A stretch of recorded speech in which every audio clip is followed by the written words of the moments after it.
Welcome to Investing on Purpose, the show about making your money matter. On this show, you'll be introduced to emerging trends and entrepreneurs who are creating change through business. Join JP and I every week as we explore how to use our money to create an impact and make the world a better place. Now, onto the show. So, JP, today I thought it would be fun to just talk about capitalism. Yes. On the whole. Yes. Let's talk about capitalism. I want to turn the tables on this one, Ryan. I'm gonna let me be the main interviewer. You're always interviewing so many great people, and by the way, you are one of the best interviewers that I've ever seen. You. I knew it from the day I met you, Ryan. Well, thank you, JP. I appreciate that. So I have some questions for you that I'm super interested as we talk about investing on purpose, our new show together. Like, you are in a really unique position, Ryan, and I find it really fascinating, which is why I thought this would be really fun to do together. You have really kind of seen two revolutions. We're talking about capitalism changing. We're talking a lot about how right now through these new technologies like crypto and NFTs and crowdsourcing, we're talking about how technology is rapidly changing capitalism for the good. But what's super interesting, Ryan, from my perspective is you being of the younger generation than me, you've also been able to experience, I got to go to the earliest parts of the internet. I actually started a company. It didn't work, but I did start an internet company at the very beginning of the internet revolution. You got to come in and you got to participate in the revolution of commerce of the internet. And when I think about the internet and kind of what you've been able to do with an Amazon and how you guide people in your own success, like you got to kind of get in at the very first days of individuals' revolution to be able to take a product and not have to go to Target or Walmart. Because I remember the days where it was just about impossible unless you're a big corporation like Nabisco to try to go get a food product. Good luck. You'd have to go to a local grocery store and you'd be lucky if it would ever make it. They had all the barriers to entry controlled. They did. And e-commerce changed that. E-commerce totally changed. And I'll tell you one quick funny story, Ryan, then I want to hear your story. So I launched a company. It was a wedding gifts registry company. And it was the early days of the internet. And the funny thing was that I went to the heads of Macy's, all the retailer stores, because I wanted to aggregate bridal registry. And the only thing I heard at those days is that nobody will ever buy things on the internet because it'll never be safe enough. And people like to go out and that was the early mentality. So my argument was, I laugh when I think about what you got to experience, which was like the liberation. I just got all the nervousness and the human skepticism that this technology would actually ever become a revolution. And it's so fun to watch it become the revolution it became. Well, it's interesting you open with that, JP, because I feel like we're at a time right now in which we're doing that again. Yes. We are looking at crypto and NFTs and DAOs, and we're saying the same things about those that we did about the internet. It's making me laugh. And well, it freaked me out at first, right? But I understand now why my parents thought that way. Yeah. Why they thought no one will ever buy things on the internet. It's because we're established in the way that things are, and we have to, in some way, be defensive of those things. It's how we make our livelihoods. Right. So when those things get threatened, of course you're going to thumb your nose at what is new. Of course you are going to resist the new technology. It's threatening what is working for you right now. Yeah. So I understand why some generations poo-poo what is evolving in that. But I am seeing the same sort of new wide open West happening, just like what happened in commerce just 10 years ago. But JP, there's actually a story even before then. And it was when information was going through its wide open West period. Right. So my first entrepreneurial venture was not e-commerce. My first entrepreneurial adventure was doing content sites on the internet and writing long blog posts and starting email newsletters and doing search engine optimization.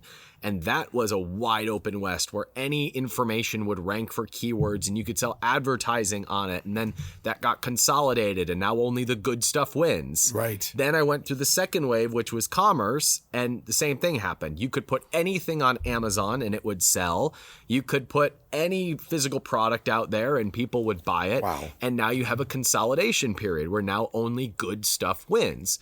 And what this does is those consolidation periods protect the ones who are doing it really well, and they free up that entrepreneurial spirit that is just trying to make money. And I'm not poo-pooing that there's actually a very healthy drive to go pursue new markets, to go pursue new opportunities. That hunger to make money is what drives people to invent and create those new marketplaces. And right now we're seeing that happen in crypto and DAOs and NFTs. Right. And at the time of this recording, we're in that speculation period and wide open west period where we had a 50% drawback this week. Yeah. And so you have that scared money, volatility, running. Uncertainty. But you have that big wide open west period in NFTs where people are buying it just because the number's going up. Right. And it is giving credibility to the technology. And inevitably there will be a consolidation and only the good ones will win. And then what is freed up will go on to pursue the next wave of society. Right. And so every time you have one of those open periods, you have dumb money enter it, and some of it wins and some of it gets flushed out, and it just moves on to the next sort of opportunity. And those who are successful kind of pioneer that industry. And I was part of that during the e-commerce boom. And you think about it, Ryan, you were saying in the last episode how you really are seeing this moment of capitalism with all these new technologies as potentially be revolutionary. Well, for the first time, it could be a win-win. So it doesn't have to be this extractive form of capitalism that we've had through human history. And it doesn't even work anymore to have extractive capitalism. That purpose-driven capitalism is the way this is going in the future. But it was interesting, Ryan, as you were just talking, I really made the thread in my mind that, like, you were a pioneer.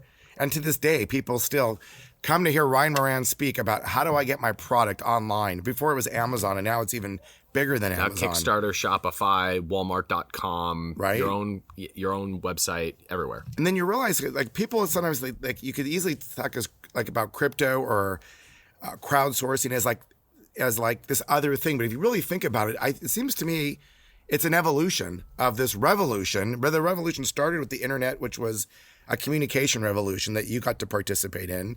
Then it became a commerce revolution that you got to participate in.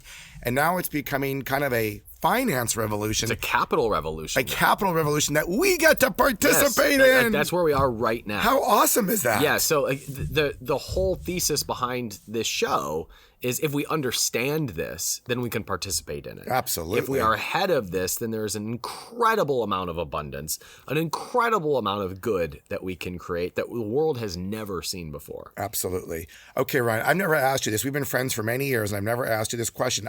How did you go from copywriting and becoming an SEO king to launching a product that eventually sold on Amazon? You sold your Amazon-based company. I don't know if we can talk about the amount that it sold for. Sure, yeah, $15 million. That sold for $15 million. Can you talk a little bit about that? Because I don't even know that story, Ryan.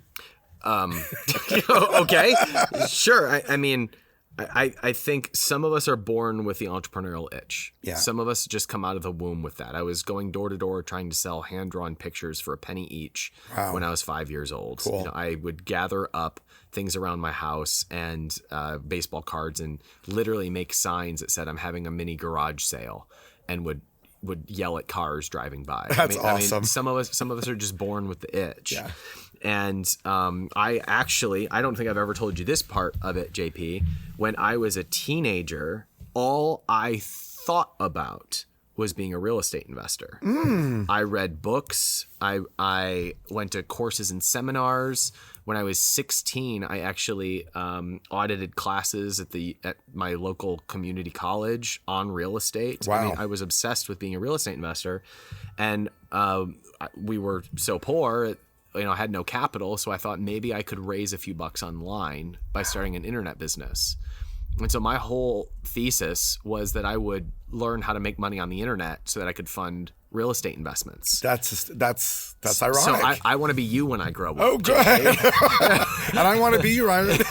Perfect. So I made my first $100 a day on the internet by creating content sites and getting them to rank for keywords and selling affiliate courses. Wow. And I tell this story in my book that when I graduated college, I was 21, 22. And for the next couple years, I lived in Ohio in my 3-bedroom apartment on the lake with beautiful views of downtown Cleveland and Lake Erie. Beautiful city, super underrated. And I was completely flipping miserable.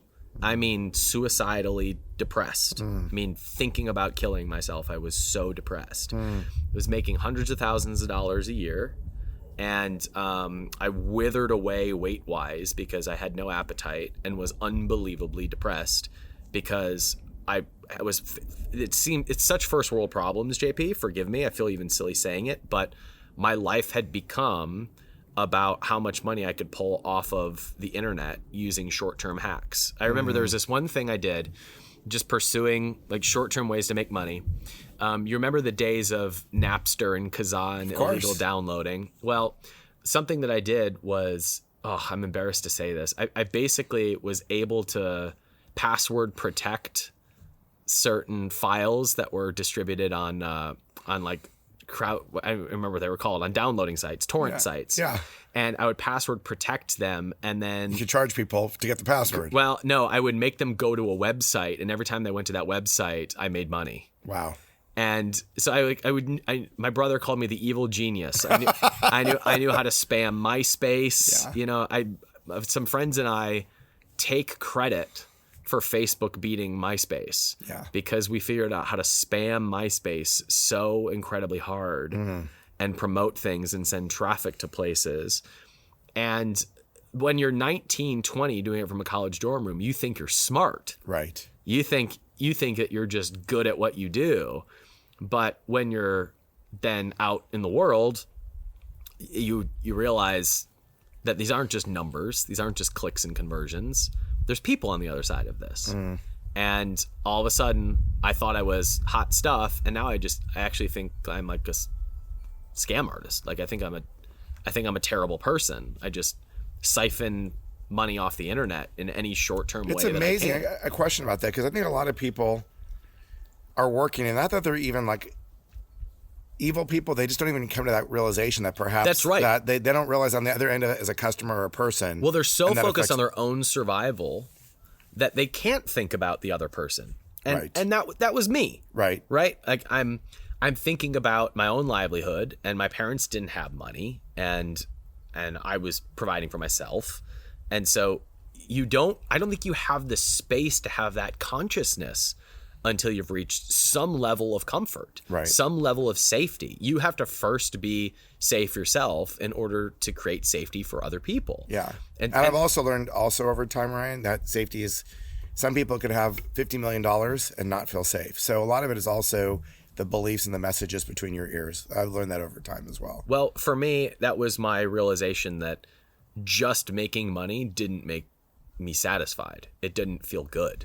You learned that early. That's an incredible realization. And part of me wishes it wasn't the case. Like part of me wishes that it was, you know, you didn't have to be so conscious in Ferraris, Lamborghinis, the whole trappings. That'd be great. But the truth is that not only was I not satisfied making money in a way that didn't feel good, but there was a limit to how much money I could make.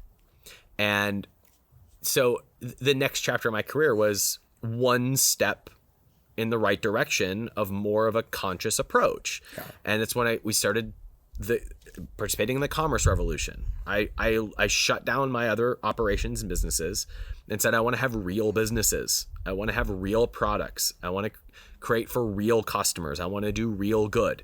So I started several companies at the time selling physical stuff in the early days of Amazon FBA, and that's Amazon's automatic fulfillment centers. And we just tried to bring really good products with good marketing and good targeting and had really good timing. And that was another step forward kind of towards consciousness. Yeah. And now I teach entrepreneurship, and I help entrepreneurs take one step closer to consciousness while I am taking one step further into consciousness. I've learned the pain of investing in things that don't have any meaning to them, that don't have any real value creation to them. I participated in a crypto project recently that just for money, right? And I just got crushed. Yeah, just got absolutely. I find whenever I do invest in real estate and it doesn't have a real purpose behind it, my lowest performing assets are definitely the ones that I didn't absolutely. Every failure that I've ever had was because I was doing it for the money. Yeah. Right. There's nothing on my record that I'm like, this had real meaning. Yeah. And it failed. Because if it has real meaning, then you have the stick-to-itiveness that you need in order for that value to get to the people that need to get it. Right. So can I ask you one question too? You mentor a lot of people. A lot of people come to you for advice. When you say that they're looking, do you think most people are naturally looking to find meaning, or do you think that maybe you've been able to help them find meaning? Because it seems like to me, a lot of people, we're born in Western society. If you know, there's no course on economics. They don't teach you in school how to make money. So for a lot of people, it's like, I'm going to go out there and grab the golden goose in the dream. What do you find amongst people who approach you? Are they ready? Like they're looking for meaning, but they think they're looking for money. Gotcha. And so if I can help them circumvent that's super important. Yeah, they are looking for, we're all looking for meaning. Yeah. But the route through which we usually pursue it is money. Yeah. Now, there's nothing wrong with this. I had an economics professor. I went to a Christian college. He used to say, God gave you the marketplace. Just look at where there's money. That's where there's value. Mm-hmm. Right? If there's money to be made, it means people are valuing it. God made the marketplace. Use it. There's absolutely value to that. But most entrepreneurs and individuals are on a quest for meaning, but they're using money as their guide. Yeah. And what happens there is that becomes a self-development tool. Like it becomes the route through which you discover what you find meaningful. Mm-hmm. And for a good portion of all of our lives, money is meaningful. It allows you to provide and to grow and to create and to invest and take care of other people. Right. And as capital becomes more and more abundant, other things have more meaning to them. Right. So, JP, really, if I was being honest with you, the story of my company, Capitalism.com, is a reflection of my own evolution of coming to these realizations. Wow. Of first believing, okay, that the pursuit of money is a very good aim. And I still believe that to this day. And there's more to it than that. And there's a personal side of this. And there's an impact side of this. And it's just put me in a position to mentor and invest in other entrepreneurs who are one or two steps behind my own evolution, and I'm able to bring them through that process a little bit faster. Ryan, if I can ask you, obviously, the name that you have, besides it a great name, Capitalism.com, when I think of Capitalism.com, I don't necessarily think about meaning or Most purpose. people don't. Yeah, I think of capitalism as, that hot car, the power, and all the things, all the trappings that go with capitalism. I'm going to get mine. Yeah. And when you got the name, whether it was a clever name, there must have been some energy in that name. And do you think if you talk about your own evolution, what did capitalism mean to you? Like when you first got the name, was it more of that, like what you're describing, and it's become this journey of meaning? Yeah, what does it mean? That has not changed for me. Okay. And that is that capitalism to me means personal responsibility. Interesting. Capitalism is the process of creating a profit by taking responsibility for a problem that you did not solve, that you did not create. So let me say that again. Capitalism is the process through which we create profit by taking responsibility for a problem that we did not create. Right. Or could you say it another way, a problem that you really are solving, right? Yes. An entrepreneur takes responsibility for a problem they didn't create. They just solve it. They see a need, and they solve that. And that belief and that background was fundamentally rooted in my understanding of economics, which was my minor in college, and coming to the realization that the profit motive is the most effective way at creating change. And my personal bias is that government tends to be inefficient, or at least not the best way to solve those problems.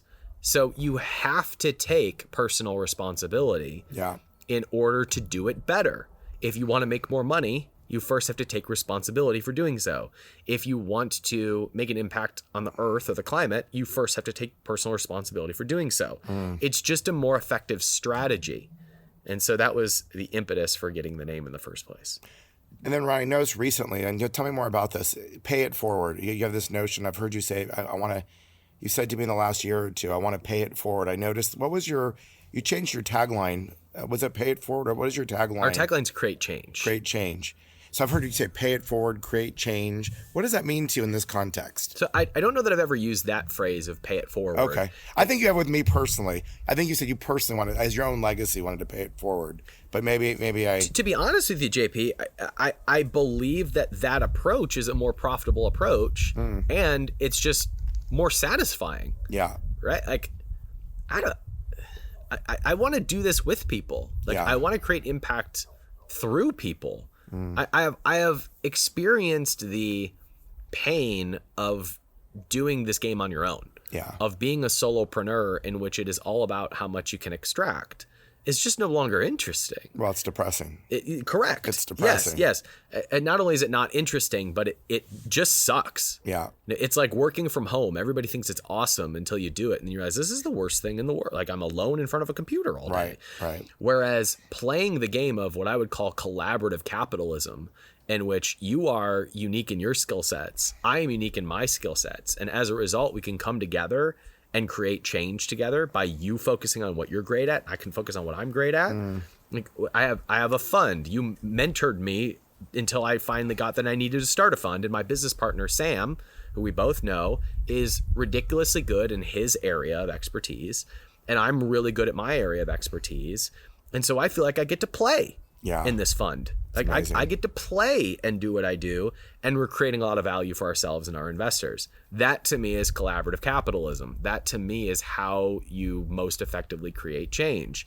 And it is a superior way of living and a superior way of serving than voting for the right guy or gal, or voting for the right rules, or just complaining. It is a much more fun way to live and a much more effective way to create change. I agree. And I think that, a lot of people, I think, felt like, I almost feel like the word social impact's becoming dated, because social impact to me almost infers like you're doing something good, as opposed to now, I think from what you're describing, Ryan, it's not about doing good. It's almost like it's inherently like, if you want to be happy, think of it, it's not just selfless, it's actually selfish in a good way. Human beings, we are happiest when we get out of our own way and we help serve others. I think most of us are hardwired that way. Right. So beyond economics, it's like, I think if your own for an entrepreneur's own selfishness, if you want long-term happiness, and to be honest, that was part of my motive. It wasn't all like this altruistic motive. I went through the same thing you went through.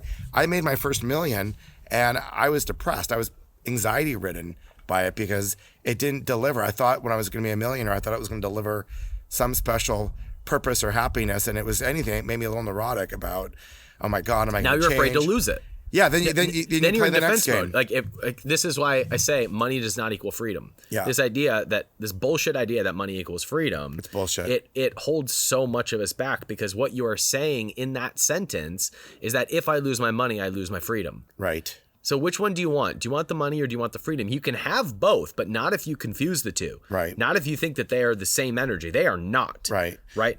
Freedom is mutually exclusive. You can have it with or without money. It is a choice. It is a mindset. It is a perspective. It is a way that you live day to day. Yeah. Money can amplify that, because it can amplify anything. It can amplify you being a generous person, or it can amplify you being an asshole. Right. Or it can amplify your freedom.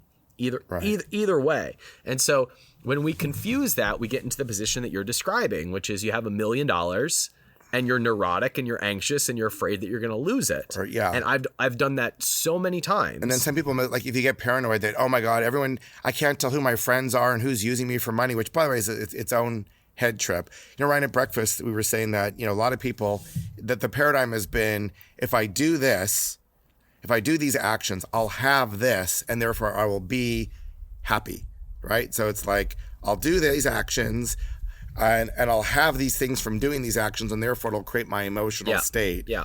Which what you're saying, and I think what's really the right way to think about it is, if you start with being, you are that freedom. It's not based on your pocketbook. So it's be, do, and then have. That's right.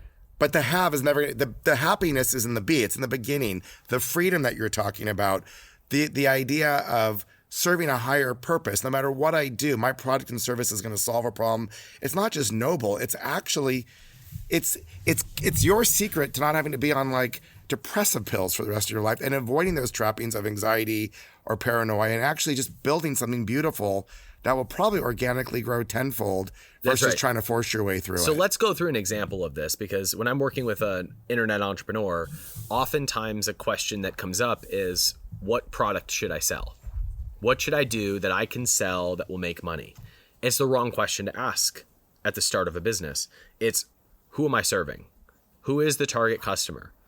And when we ask that question first, we then have clarity around what they will buy, what their problems are, what language they speak, what ads are going to convert to them.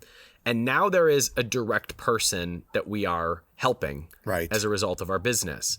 Now, this makes the business much more fun. And it makes the business much easier to have clarity around, because now we can ask that person what they want. We can run the ideas by them. We're not just throwing something up for sale. There's a second question I think is equally as important. They play off each other, and I know you know this, which is now you know that who your customer is and why you're serving them. I would say, what is your why as an entrepreneur? What value in you? What is it from your childhood? What is your story as to why you even want to serve? Why do you care about that person? Or that problem? Is it in you? Like, and a lot of people get really caught up on this one. Oh, I want to help that person because I like people. Or like you go and you're like, well, why do you like people? Or why do you like this? It usually comes down, Ryan, to a simple emotion. Like we're all given these amazing God-given talents. For some people, I just want people to have respect. I want women to feel empowered, or whatever it would be. And I do think the story of our lives from childhood on plugs into that why. And if you're really, really, really like, it could be anything. It could be commercial real estate. It could be a grain-free granola snack.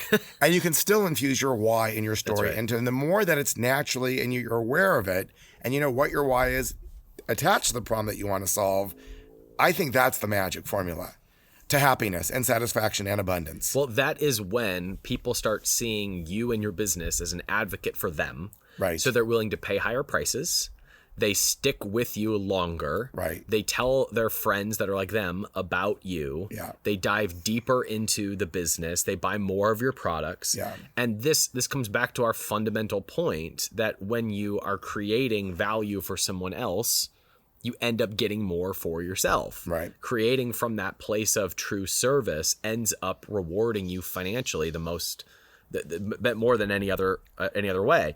And it's a complete flipped model of how most people view capitalism.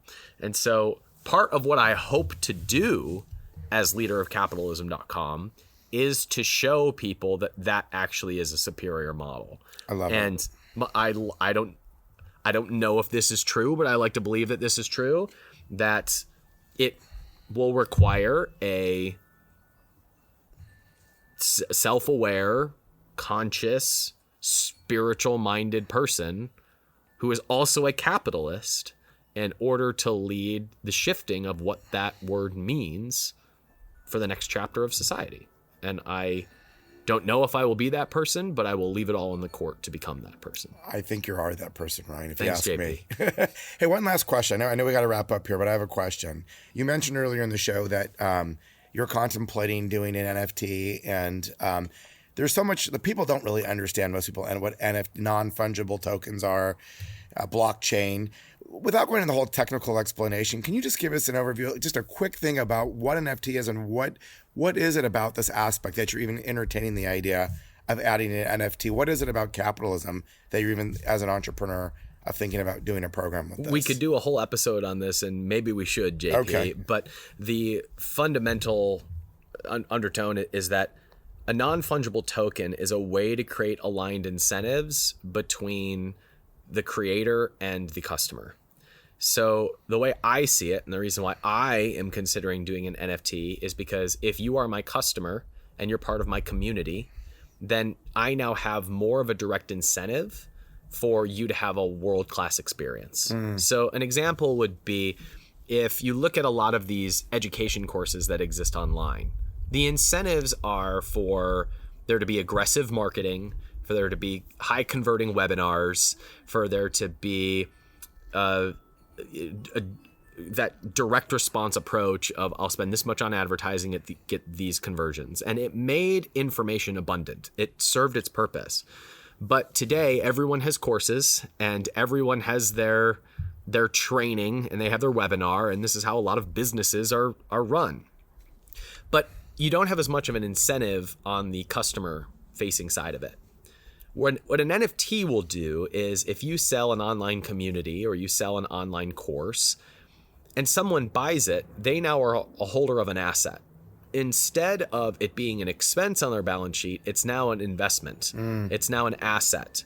So if there's only 1,000 spots in your community or for your course, then you are now incentivized to have an incredible experience for that customer, so that they want to hold the asset, which is the NFT. Because the only way the creator will ever get paid again is if there is a high price paid on the secondary market for that asset, and they'll get a kickback for that. Right. So Gary Vee is doing this in a really interesting way, actually on a restaurant play.